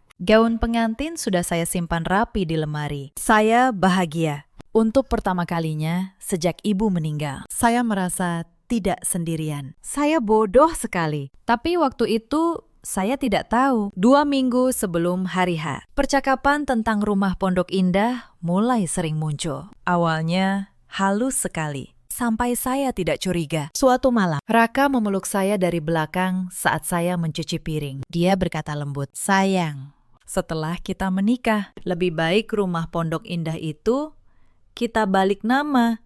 Jadi nama kita berdua, ya. Biar lebih kuat secara hukum. Biar kalau ada apa-apa, kita aman." Saya tertawa kecil waktu itu. Aman dari apa? "Mas, rumah itu sudah atas nama saya. Sertifikatnya jelas." Dia hanya tersenyum. "Iya, tapi kan kita keluarga sekarang. Masa masih dipisah-pisah punyaku-punyamu?" Saya tidak menjawab. Sebagai notaris, saya tahu betul bahwa balik nama rumah warisan bukan hal sepele. Saya tahu konsekuensinya. Tapi saya pikir mungkin Dia hanya kurang paham hukum. Saya simpan keraguan itu dalam hati. Beberapa hari kemudian, Bu Lastri menelepon. Suaranya manis seperti biasa. Beliau bilang ada barang titipan untuk persiapan pernikahan. Minta saya datang ke rumah mereka di Bintaro. Tentu saja saya datang. Saya selalu datang. Itu adalah sehari sebelum pernikahan saya. Sore itu langit Jakarta mendung. Saya tiba di rumah Bu Lastri sekitar pukul 5. Pintu pagar tidak terkunci. Mobil Raka terparkir di depan. Saya pikir akan mengejutkan mereka. Saya masuk perlahan lewat pintu samping yang biasa terbuka, menuju ruang tamu. Tapi langkah saya terhenti di lorong dekat dapur, karena saya mendengar suara. Suara Bu Lastri, suara Fania, suara Raka. Mereka bertiga sedang berbicara, dan nada mereka sama sekali berbeda dari yang biasa saya dengar. Saya berdiri diam. Tangan saya masih memegang gagang pintu. Saya tidak menekan bel. Sesuatu di dalam diri saya menahan langkah itu. Pokoknya, begitu akad selesai. Jangan tunggu lama, kata Bu Lastri. Suaranya tegas. Dingin. Sama sekali tidak seperti suara yang biasa memeluk saya. Raka. Kamu bujuk dia tanda tangan surat balik nama secepatnya. Mumpung dia masih melayang bahagia jadi pengantin baru. Saya menahan napas. Rumah Pondok Indah itu sekarang harganya berapa, Bu? Tanya Fania. Suaranya bersemangat, seperti anak kecil membicarakan hadiah. Tante tanya ke agen kemarin, jawab Bu Lastri. Rumah 2 lantai. Di kawasan dekat sekolah internasional. Harga pasarannya tidak kurang dari 9 miliar sekarang. 9 miliar. Mbak Nia, coba bayangkan. Telinga saya berdengung, jantung saya berdebar keras, seolah ingin menghancurkan tulang rusuk saya dari dalam. Setelah balik, nama beres. Lanjut Bu Lastri, rumah itu kita jual. Uangnya kita pakai buat modal usaha Raka. Sisanya buat beli rumah Fania, sama mobil yang kemarin kamu mau itu. Fania tertawa. Asik. Akhirnya, aku sudah ngincer mobil itu dari lama. Saya bersandar ke dinding lorong. Kedua kaki saya terasa lemas. Keringat dingin mengalir di punggung, meresap menembus blus saya. Dingin seperti es. Setiap kata mereka seperti tamparan. Bukan di wajah, tapi langsung ke harga diri saya. Mas Raka tega ya, kata Fania pelan. Tapi nadanya geli, bukan iba. Padahal kelihatannya sayang banget sama Mbak Nina. Raka tertawa. Suara tawa yang belum pernah saya dengar dalam 4 tahun. Ya namanya juga usaha. Van, 4 tahun aku sabar. Masa nggak ada hasilnya? Lagian dia itu gampang, nggak punya keluarga. Gampang dibikin percaya, dikasih perhatian sedikit, langsung luluh. Saya memejamkan mata. Air mata tidak jatuh. Mungkin karena terlalu syok. Mungkin karena rasa sakitnya sudah melampaui batas untuk bisa menangis. 4 tahun. Pelukan Bu Lastri. Sap Iga. Pujian. Tas yang dipinjam Fania. Semuanya. Semuanya hanya sandiwara yang dirancang dengan sangat rapi. Dan saya adalah tokoh utama yang paling naif. Lalu terdengar suara Bu Lastri lagi, semakin tanpa beban. Oh iya, satu lagi. Besok di pernikahan. Banya, kamu pura-pura terharu sedikit ya. Peluk Nina. Bilang betapa kakakmu sayang sama dia. Biar tamu dari kedua keluarga lihat. Raka ini suami yang penuh tanggung jawab. Beres. Bu, sahut Fania cekikikan. Nanti pas acara tukar cincin, aku bisa nangis pura-pura. Gampang. Dan Raka, lanjut ibunya. Nanti malam. Ajak dia minum dulu. Bikin dia santai. Bikin dia seneng. Kalau hatinya sedang melayang, lebih gampang diajak tanda tangan apapun. Saya berdiri membatu. Tangan saya masih melayang di depan tombol bel yang tak pernah saya tekan. Sesuatu di dalam diri saya hancur berkeping-keping. Bukan cinta, tapi ilusi. Ilusi bahwa jika saya cukup tulus, cukup sabar, cukup mencintai, maka saya akan mendapatkan keluarga yang baik sebagai balasannya. Tapi di kepala saya, di tengah semua kehancuran itu, ada satu pikiran yang sangat jernih. Satu suara dingin yang memerintah saya. Selamatkan dirimu. Sekarang, tangan saya bergerak. Saya keluarkan ponsel dari tas. Jari saya gemetar. Tetapi pikiran saya luar biasa tenang. Saya buka aplikasi perekam suara. Saya tekan tombol merah. Lalu, perlahan saya dekatkan ponsel ke arah pintu dapur, ke celah tempat suara mereka mengalir keluar. Sebagai notaris, saya tahu satu hal. Cerita bisa dibantah, air mata bisa dipalsukan, tapi bukti tidak. Di dalam percakapan terus berlanjut, bahkan semakin terang-terangan. Bagusnya, dia itu penakut, kata Raka santai. Takut digosipin. Jadi kalau nanti dia sadar pun, dia nggak akan berani ribut. Dia paling milih diem, biar nggak malu. Betul, sahut Bu Lastri. Orang luar cuma lihat keluarga kita rukun. Kalau dia yang minta cerai, semua orang bakal bilang dia menantu durhaka, tidak tahu diri. Tidak tahu berterima kasih. Saya mendengar setiap kata. Jantung saya seperti diremas. Tetapi tangan saya tetap memegang ponsel dengan stabil. 3 menit terasa seperti 3 tahun. Selama 3 menit itu, 1000 kenangan berputar di kepala saya. Hari pertama, Raka mengajak saya makan malam. Saat ia melamar saya di tepi pantai, dengan cincin yang saya sadari kemudian dibeli dengan uang yang saya transfer untuk biaya rumah sakit ibunya. Pelukan Bu Lastri yang hangat. Tawa Vania, semua kenangan itu yang dulu saya simpan sebagai harta paling berharga, kini terasa seperti racun. Setiap satunya adalah kebohongan yang dirancang dengan teliti. Tapi anehnya, di tengah luka itu, tangan saya tetap stabil memegang ponsel. Karena saya tahu 3 menit ini akan menyelamatkan sisa hidup saya. Ketika saya merasa sudah cukup, saya hentikan rekaman. Saya simpan ponsel kembali ke dalam tas. Saya tegakkan badan. Saya tidak lagi gemetar. Pintu dapur itu tidak akan pernah saya masuki sebagai seorang menantu. Saya berbalik. Saya berjalan cepat menuju pintu samping. Sepatu hak saya mengetuk lantai. Lebih keras dari saat saya datang. Setiap langkah seperti menginjak kepingan masa lalu saya sendiri. Di kaca jendela, saya melihat pantulan wajah saya. Pucat, bibir terkatup rapat, tatapan mata kosong. Tapi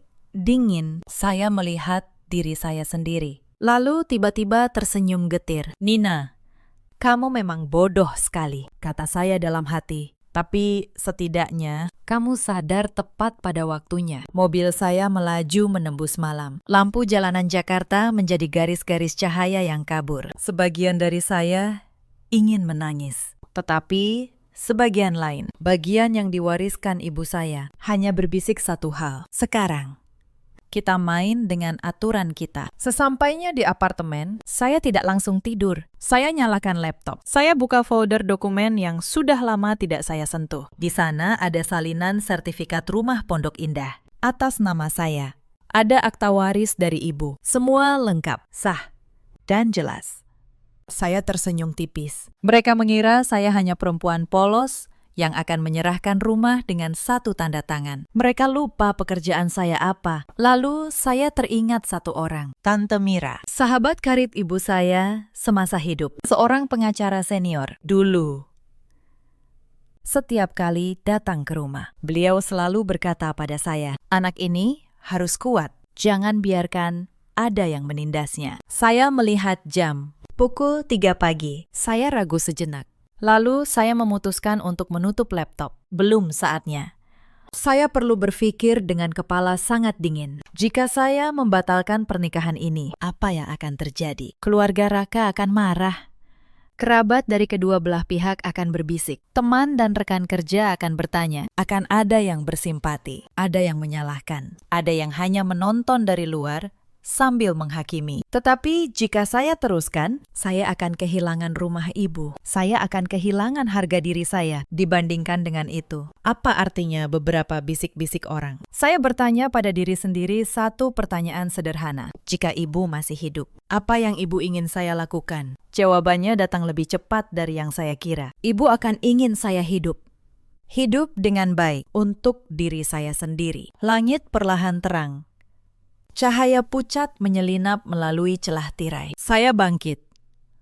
Masuk ke kamar mandi.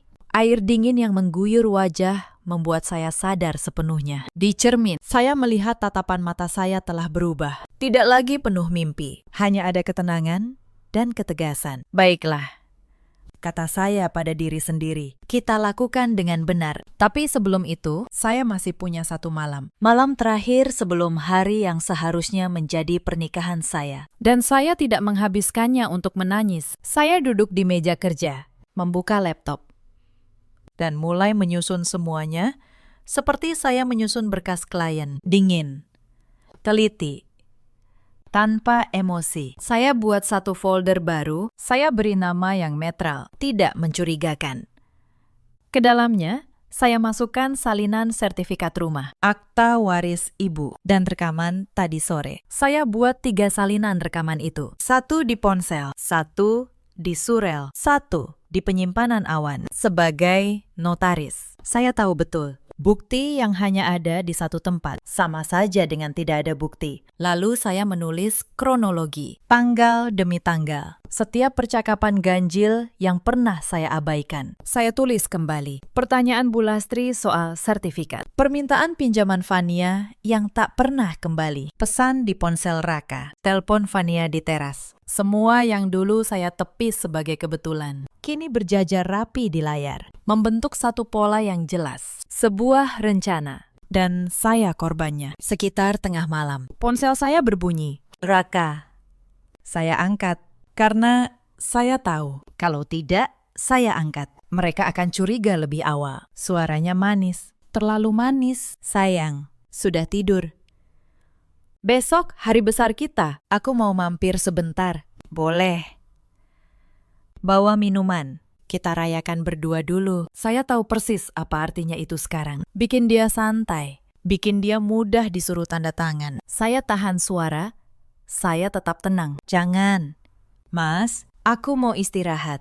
Besok kan harus cantik. Ia memaksa sedikit. Lalu menyerah. Setelah telepon ditutup, saya menatap dinding kamar lama sekali. Kalau saya tidak mendengar percakapan sore tadi, malam ini, saya akan membuka pintu untuknya. Saya akan minum bersamanya. Dan mungkin besok pagi. Dengan kepala berat dan hati melayang. Saya benar-benar akan menandatangani apapun yang ia sodorkan. Saya merinding membayangkannya. Lalu pesan masuk lagi. Kali ini dari Bu Lastri. Nina sayang, selamat tidur ya. Besok kamu resmi jadi anak tante. Tante sudah anggap kamu seperti anak sendiri. Beberapa bulan lalu, pesan itu akan membuat mata saya berkaca-kaca. Malam ini, saya membacanya sambil tersenyum getir. Anak sendiri.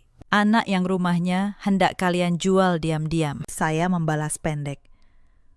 Terima kasih. Bu, selamat malam. Tangan saya tidak gemetar sama sekali saat mengetik. Menjelang pagi, saya menelpon Tante Mira sekali lagi, memastikan rencana. Beliau menjelaskan satu persatu dengan sabar. Pertama, saya tidak boleh menandatangani dokumen apapun, dalam kondisi apapun. Kedua, saya harus menghadapi mereka di tempat yang ramai dan terbuka, bukan di ruang tertutup, tempat mereka bisa menekan saya. Ketiga, bukti harus saya pegang sendiri. Jangan pernah saya serahkan aslinya pada siapapun. Dan yang paling penting, Nina, kata beliau, jangan biarkan mereka membuatmu merasa bersalah. Kamu tidak membatalkan apapun. Mereka yang sudah membatalkan pernikahan ini, jauh sebelum kamu, saat mereka memutuskan menjadikanmu mangsa. Kalimat itu memberi saya kekuatan terakhir yang saya butuhkan. Saya tidak tidur malam itu. Tapi anehnya, saya tidak lelah. Saya merasa seperti seseorang yang baru saja terbangun dari mimpi panjang selama 4 tahun. Baiklah, kata saya sekali lagi, saat fajar mulai menyingsing. Hari ini bukan hari pernikahan saya. Hari ini, hari saya mengambil kembali hidup saya. Pagi hari H, ponsel saya berbunyi tanpa henti. Pesan dari Prias, pesan dari pihak hotel, pesan dari Raka. Selamat pagi, calon istriku. Hari ini, hari kita. Aku tidak sabar, dengan emoji hati.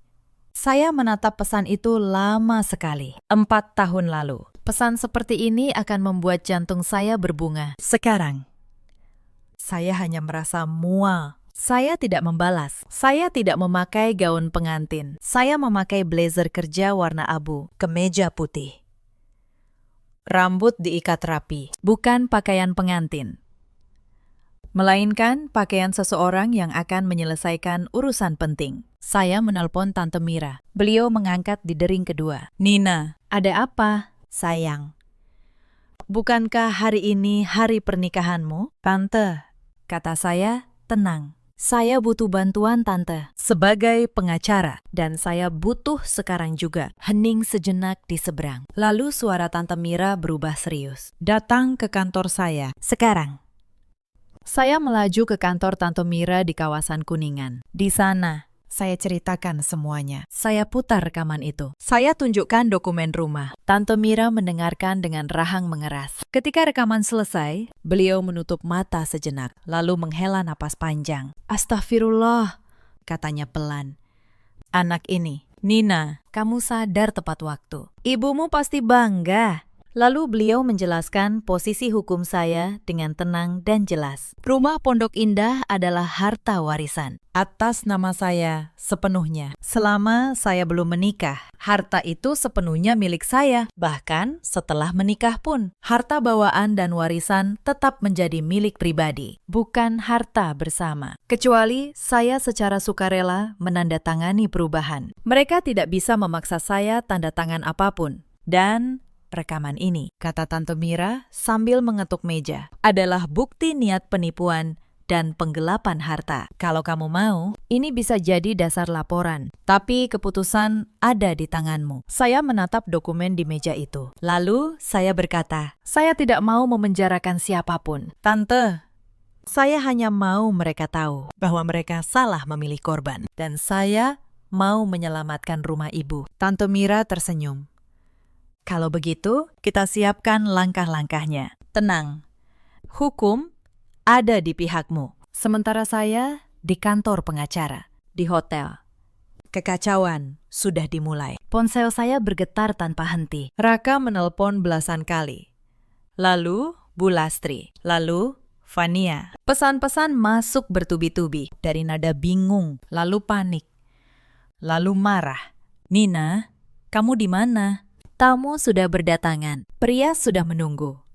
Nina ini tidak lucu. Kamu mempermalukan keluarga kami. Saya membaca semua itu dengan tenang. Lalu saya matikan ponsel. Tante Mira menatap saya. Kamu yakin tidak mau ke sana? Menjelaskan langsung. Saya berpikir sejenak. Lalu saya berkata, justru saya mau ke sana, Tante. Tapi bukan untuk menjadi pengantin. Saya mau menyelesaikan ini di depan semua orang, di tempat yang seharusnya jadi hari bahagia mereka. Tante Mira menatap saya lama, lalu beliau mengangguk. Saya temani, bawa semua dokumen, bawa rekamannya. Kami berdua berangkat ke hotel. Lobi hotel itu mewah, karangan bunga di mana-mana. Tamu berpakaian rapi memenuhi ruangan. Di panggung depan, tertulis nama saya dan nama Raka dengan huruf emas. Pemandangan yang seharusnya membahagiakan saya. Tapi saya melangkah masuk dengan blazer abu dan tas berisi dokumen, bukan gaun putih. Begitu saya muncul, suasana langsung berubah. Bisik-bisik menyebar. Raka berlari menghampiri. Wajahnya merah antara lega dan marah. Nina, dari mana saja kamu? Kamu tahu betapa malunya aku? Kenapa kamu tidak pakai gaun? Di belakangnya, Bu Lastri tergopoh-gopoh. Senyumnya dipaksakan. Nina, sayang, ada apa ini? Ayo, cepat ganti baju. Tamu sudah menunggu. Jangan bikin keluarga malu. Fania juga datang. Dengan ekspresi pura-pura cemas yang sekarang saya kenali sebagai acting. Saya berhenti di tengah lobi. Saya menatap mereka bertiga satu persatu. Lalu saya berkata dengan suara tenang, tapi cukup keras untuk didengar orang-orang di sekitar. Saya tidak akan menikah hari ini. Suasana hening seketika. Raka membeku. Nina, kamu bicara apa? Saya bilang. Ulang saya pelan. Saya tidak akan menikah dengan kamu hari ini atau kapanpun. Bu Lastri buru-buru tertawa, mencoba mencairkan suasana. Aduh, anak ini. Mungkin cuma grogi. Bapak Ibu sekalian, pengantin memang suka cemas. Beliau meraih lengan saya. Nina, jangan begini. Mari kita bicara di dalam saja. Jangan di sini. Saya menarik lengan saya pelan. Tidak. Bu, Justru saya mau bicara di sini, di depan semua orang yang sudah Bu undang, supaya semua jelas. Wajah Bu Lastri mulai pucat. Saya mengeluarkan ponsel dari tas. Tante Lastri, kemarin sore, Tante menyuruh Raka membujuk saya menandatangani surat balik nama Rumah Pondok Indah. Rumah peninggalan ibu saya, yang harganya, kata Tante sendiri, 9 miliar. Ruangan mulai riuh. Tamu-tamu saling pandang. Wajah Raka berubah. Nina, kamu jangan ngarang. Itu fitnah. Saya menatapnya tenang. Fitnah. Lalu saya tekan tombol putar. Suara Bu Lastri mengalir keluar dari ponsel. Jernih dan jelas. Memenuhi keheningan ruangan. Pokoknya, begitu akad selesai, jangan tunggu lama. Raka, kamu bujuk dia tanda tangan surat balik nama secepatnya. Suara Fania menyusul. Rumah Pondok Indah itu sekarang harganya berapa? Bu. Lalu suara Raka. Santai. Dingin. Tanpa cinta.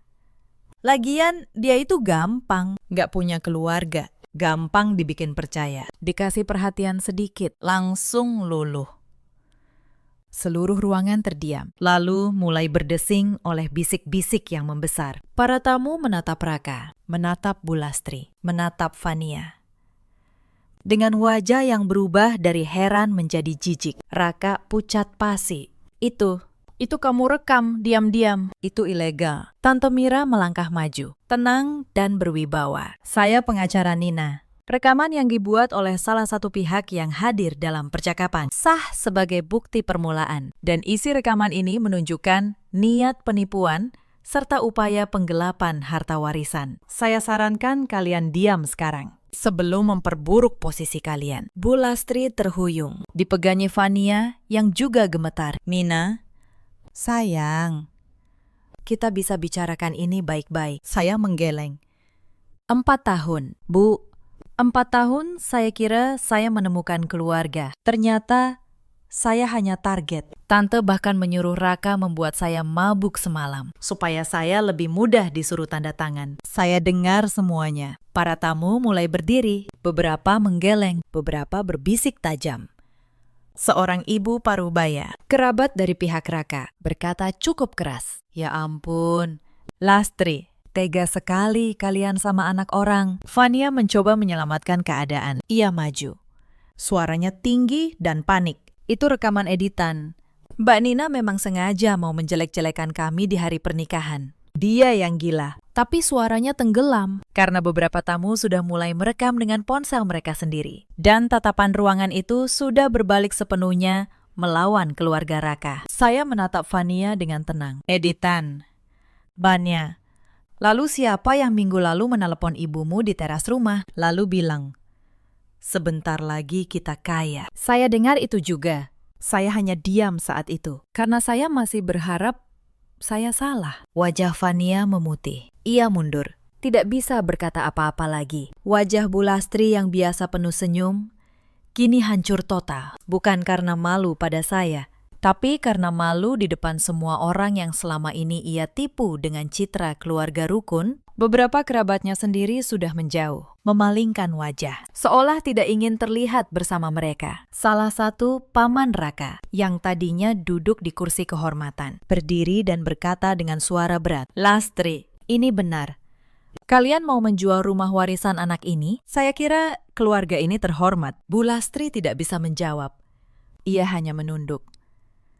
Bibirnya bergetar. Saya menutup ponsel. Saya menatap Raka untuk terakhir kali. 4 tahun, Raka.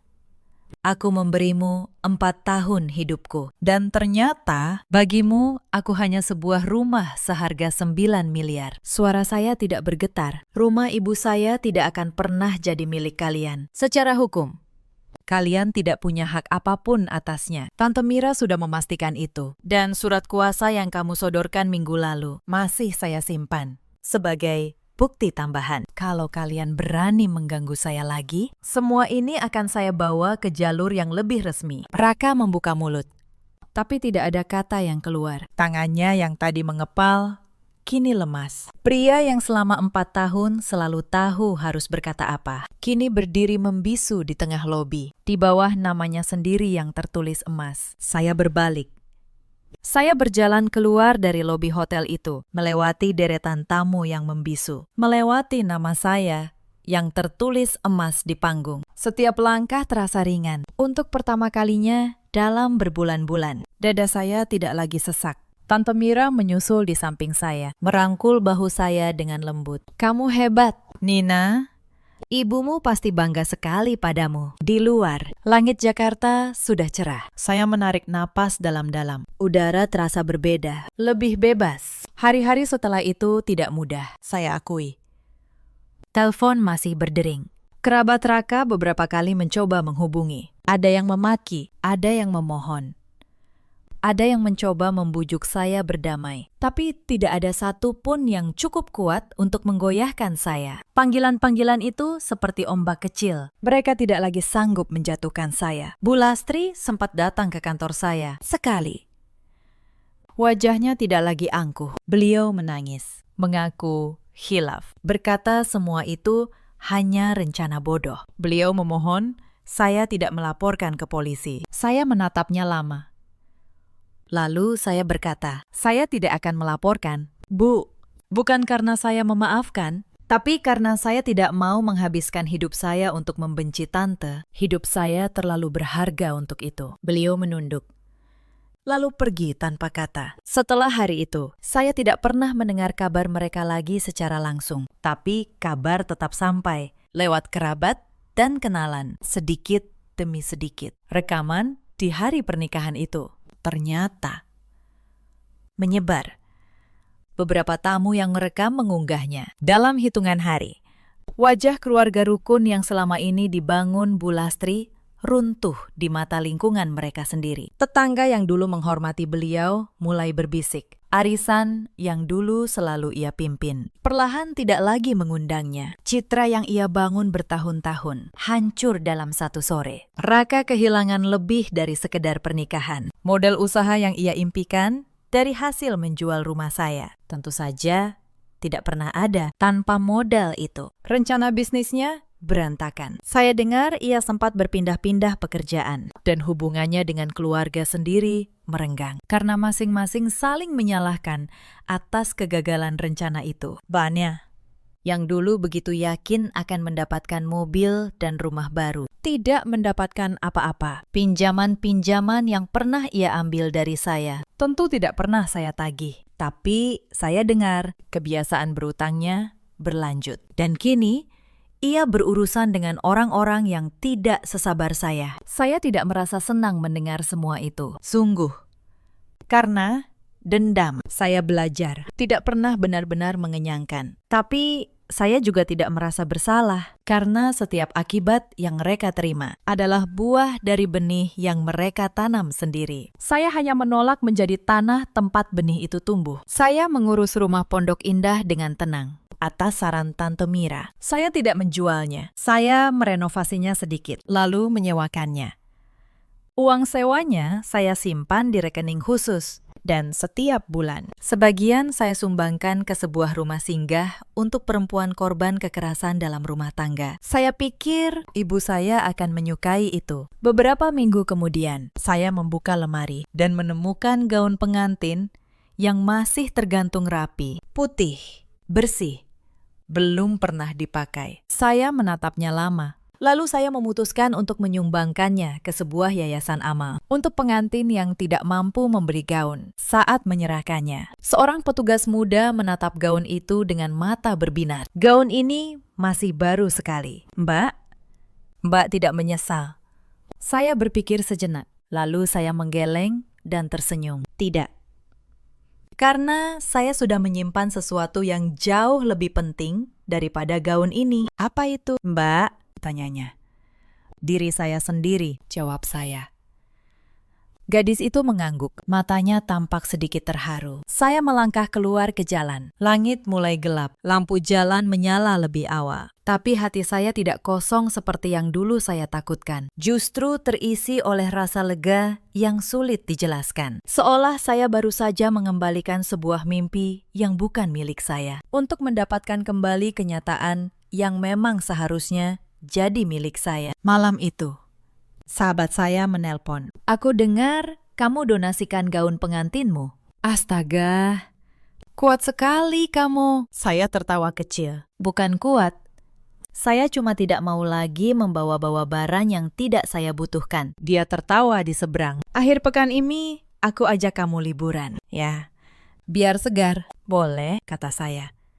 Setelah menutup telepon, saya duduk di tepi tempat tidur. Di kepala saya muncul bayangan diri saya beberapa bulan lalu. Yang bingung di antara cinta, tanggung jawab, dan ketakutan akan kehilangan. Diri saya yang sekarang tidak lebih hebat, juga tidak lebih pintar. Hanya lebih berani menghadapi kebenaran sedikit lebih awal. Bulan-bulan berlalu.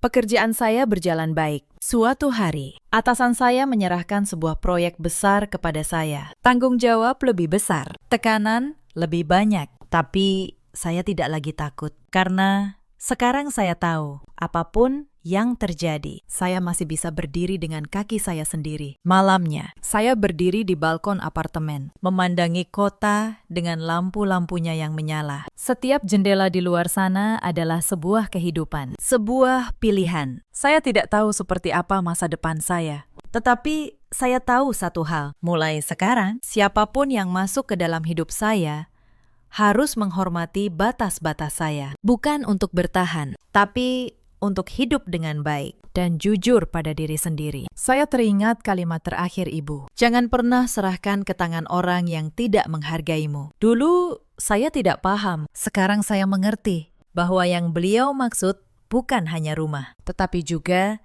diri saya sendiri. Cerita ini mengajarkan satu hal. Jangan pernah menyerahkan harga diri kalian demi cinta yang menuntut kalian mengecil. Cinta yang sejati tidak pernah meminta kalian menyerahkan jati diri, harta, atau batas-batas kalian sebagai syarat untuk dicintai. Dan jangan pernah membiarkan rasa takut sendirian membuat kalian menerima perlakuan yang tidak layak. Rasa takut itu seringkali justru yang dimanfaatkan oleh orang-orang yang ingin memanfaatkan kita. Ada banyak perempuan di luar sana yang seperti saya dulu. Terlalu lama menahan diri, terlalu takut kehilangan. Sampai lupa bahwa diri mereka sendiri adalah harta yang paling berharga. Jika kalian salah satunya, saya ingin kalian tahu, tidak ada kata terlambat untuk memilih diri sendiri. Ada juga banyak laki-laki seperti Raka yang menukar cinta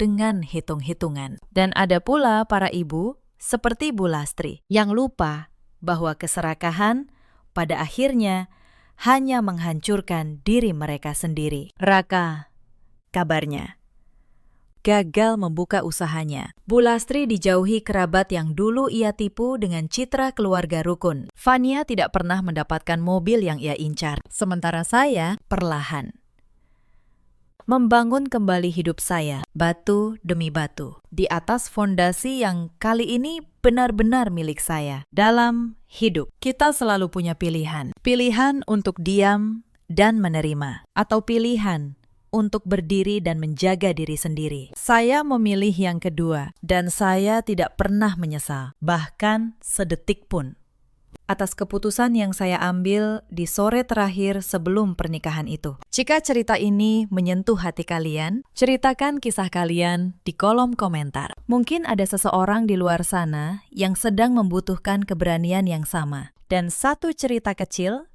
bisa menjadi awal dari keputusan besar dalam hidupnya. Terima kasih sudah menemani saya sampai akhir.